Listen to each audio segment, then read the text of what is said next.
और बुलेटिन के इस हिस्से में सबसे पहले इस वक्त की बड़ी खबर का रुख करेंगे जो कि उन्नाव से आ रही है, जहां पर दो बहनों की संदिग्ध हालत में मौत को लेकर अब वृंदा की परिवार ने सीबीआई जांच की मांग की है। परिजनों ने किसी तरह की रंजिश से इनकार कर दिया है। दलित बहनों को इंसाफ दिलाने के लिए गांव वाले भी सड़क पर उतर आए हैं। तीनों बहनों की बेहोशी की हालत में ये तीनों बहनें खेत में मिली थी। परिवार वालों के मुताबिक तीनों के हाथ पैर बंधे थे और मुंह से झाग निकल रहा था। परिजनों के मुताबिक तीनों बहनें चारा लेने खेत में गई थी। लड़कियों के चाचा को किसी ने सूचना दी कि ये तीनों लड़कियां बेहोशी की हालत में खेत में हैं, उनके हाथ पैर बंधे हुए हैं। तीनों को तत्काल अस्पताल ले जाया गया। वहां दो को डॉक्टर्स ने मृत घोषित कर दिया, जबकि तीसरी बहन की हालत नाजुक है। उसको इलाज के लिए कानपुर रीजेंसी अस्पताल में रेफर किया गया है।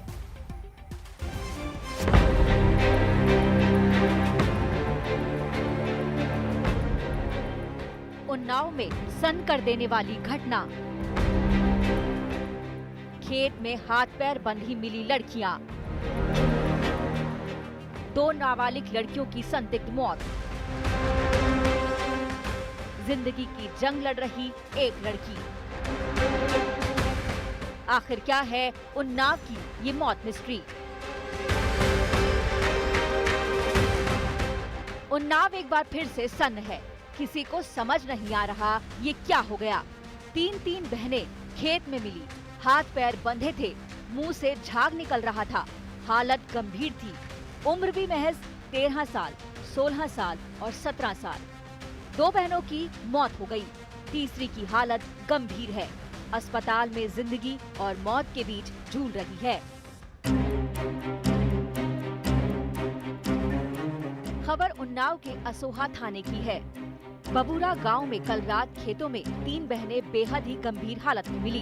परिजनों के मुताबिक दोपहर 3 बजे तीनों बहनें चारा लेने गई थी, लेकिन जब 7 बजे तक नहीं लौटी तो घर वाले ढूंढने निकले। काफी खोजबीन के बाद तीनों खेत में मरणासन स्थिति में मिली। आनन फानन में तीनों को पास के स्वास्थ्य केंद्र ले जाया गया, लेकिन दो बहनों को बचाया नहीं जा सका। घर पे उनके मम्मी है, फिर हमारे भाई है, दो एक बहन के घर पर है, दो लोगों की शादी हुई बहन की, और हमारी और वो है घर वाले। इसको लेकर अभी जो पुलिस प्रशासन आया हुआ है, सब कुछ जगह कर रहा है, तो क्या लगता है किसी के ऊपर शक है? किसी सर शक किसी के ऊपर नहीं है। अभी ये बच जाए तो भी मालूम तो किसी का, तो यही बता पाएगी किसी का। फ़ोन आया था कि मतलब खेत गई थी वो 3 बजे लमसम, तो वही 6 साढ़े 6 बजे सूचना मिली कि लोग के हाथ पैर बंधे हुए थे। बस इतनी बात हम जानते हैं और कुछ मालूम नहीं। सर जी ये तो लड़की जब बयान देगी तभी मालूम पड़ेगा, ऐसा हम कुछ बता नहीं सकते सर जी। तो सर जी वही मतलब जैसे गांव के बता रहे हैं वैसे हम भी बता रहे हैं कि हम मौके पे थे नहीं। हम जहां मृतक के चाचा और भाई बता रहे हैं कि लड़कियों के हाथ पैर बंधे हुए थे, वहीं मां इससे इनकार कर रही है। वो मुंह से झाग निकलने की बात जरूर कह रही है।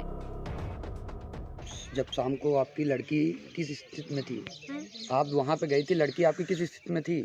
तो हम परी रहे। तो कैसे मतलब कि उसके हाथ पैर बंधे हुए थे? हाथ पैर ना बंधे रहे, ऐसे परे रहे ऐसे। तो आपको किसी पे आशंका है? हमको कोई शंका नहीं है। हम किसी के कही दे साहब बताओ हमका, हम जब देखा नहीं ना किसके कही दे। कितने समय घटना है शाम को? शाम को हम धेरे भैंसी कमते लान है, अरे धेरे से बूढ़े तक के लान है, वही की बाद में चारा पानी कीन है। तब हम कहा हमारी लड़की पता नहीं कहाँ, तो हम खोज करे लागे रहे। सबसे पहले वहाँ लड़की किसने देखा था?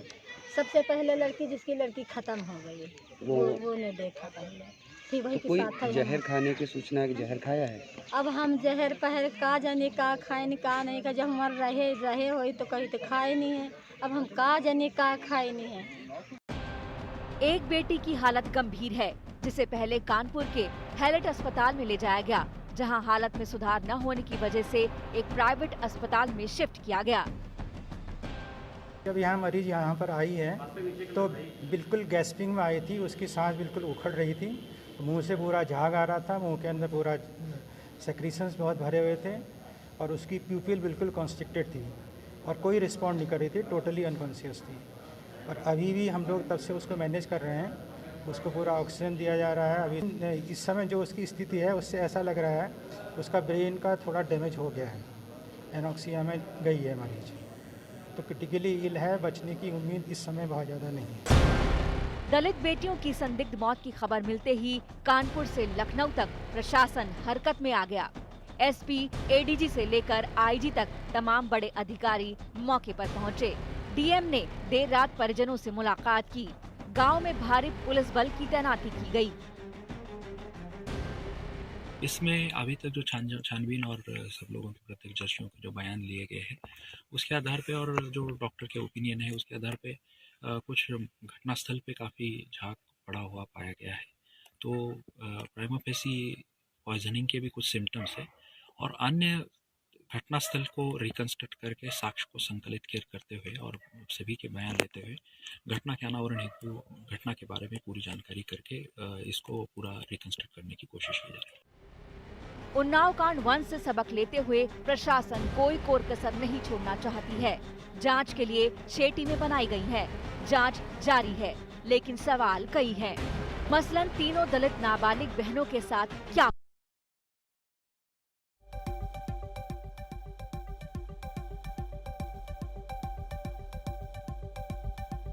और इस बीच उन्नाव घटना को लेकर हमारे सहयोगी अशोक सिंघल ने बात की है साक्षी महाराज से, जो वहां से सांसद है।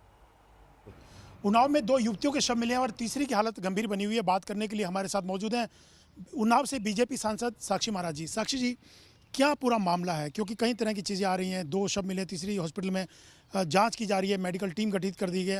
आप वहाँ के सांसद हैं, क्या पूरा घटनाक्रम है? जब से मैंने इस दुखदायी घटना को सुना है तब से मैं भी दुखी हूँ। मैं भी प्रशासन से अपने लोगों से संपर्क साधा है कि आखिरकार मामला क्या है, परंतु पुलिस भी अभी किसी निष्कर्ष पर नहीं पहुँची है। परिवार के लोग भी किसी पर आरोप नहीं लगा पाए हैं। 2 की हत्या हो गई, एक बेटी जीवन मौत से जूझ रही है। जो हत्या हो गई उनके सबको मेडिकल के लिए, पोस्टमार्टम के लिए भेज दिया गया है। मैं निरंतर संपर्क में हूँ। ये बहुत ही दुखद और पीड़ादायक है। रिपोर्ट आने के बाद और परिवार की मंशा के अनुरूप हम उनके इस दुर्दर्तो बेटियों को वापस तो नहीं ला सकते, लेकिन योगी जी की सरकार और जिला का प्रशासन अपराधियों को दंड पहुंचाने में कोई कसर छोड़ने वाला नहीं है। लेकिन विपक्ष ये कह रहा है कि वहाँ पर जंगल राज है, कानून व्यवस्था की स्थिति ठीक नहीं है और बहु बेटियाँ खासतौर से पिछड़ा और दलित की सुरक्षित नहीं है।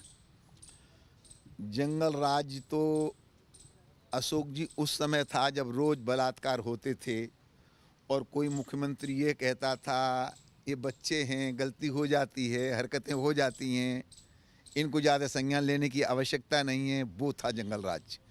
इस समय तो राम राज्य जैसी सारे प्रदेश में स्थिति है, कुछ अपवादों को छोड़ करके। उन्नाव की जो घटना है बहुत ही दुखदाई है और मैं वहाँ का सांसद हूँ और संत हूँ, तो मेरे लिए बहुत ही दुखद है। 2 बहनों की हत्या हो जाना और एक जीवन मृत्यु से जूझ रही है। ये बहुत बड़ी घटना है। जब से मैंने सुना है, फिर दोहराता हूँ, तब से मैं बहुत दुखी हूँ। अपने लोगों को भी वहाँ भेजा है मैंने और एसपी डीएम से भी संपर्क में हूँ। साक्षी जी, परिवार में से कोई सदस्य कह रहे सीबीआई जांच होनी चाहिए, कोई किसी प्रकार की जांच कर रहा है, आपको क्या लगता है? मुझे लगता है कि पोस्टमार्टम के बाद पुलिस किसी निष्कर्ष पर पहुँचेगी और इस मामले को लेकर के योगी जी भी गंभीर हैं। अगर हम तत्काल बहुत जल्दी ही कोई निर्णय नहीं निकाल पाते तो परिवार जो चाहता है उसके निवेदन पर भी योगी जी विचार अवश्य करेंगे। कैमरामैन संजीव कुमार के साथ अशोक सिंघल, दिल्ली आज तक। फिलहाल यहाँ रुक रहे हैं, ब्रेक। तो रेल रोको आंदोलन का आह्वान आज किसानों ने किया है। इसको लेकर तमाम शहरों में सुरक्षा के तगड़े इंतजाम कर दिए गए हैं, लेकिन सुरक्षा के बावजूद बिहार के भभुआ में बंद का ट्रेलर दिखी गया। जन अधिकार पार्टी के कार्यकर्ता पटरी पर उतरे, प्रदर्शन किया। पुलिस वहां पर मौजूद हालात संभालने के लिए, लेकिन 12 बजे से लेकर 4 बजे तक यानी 4 घंटे का ये रेल रोको आह्वान किया है किसान संगठनों ने। देखना यह है कि बढ़ते दिन के साथ इसका असर कहां-कहां तक दिखाई देता है।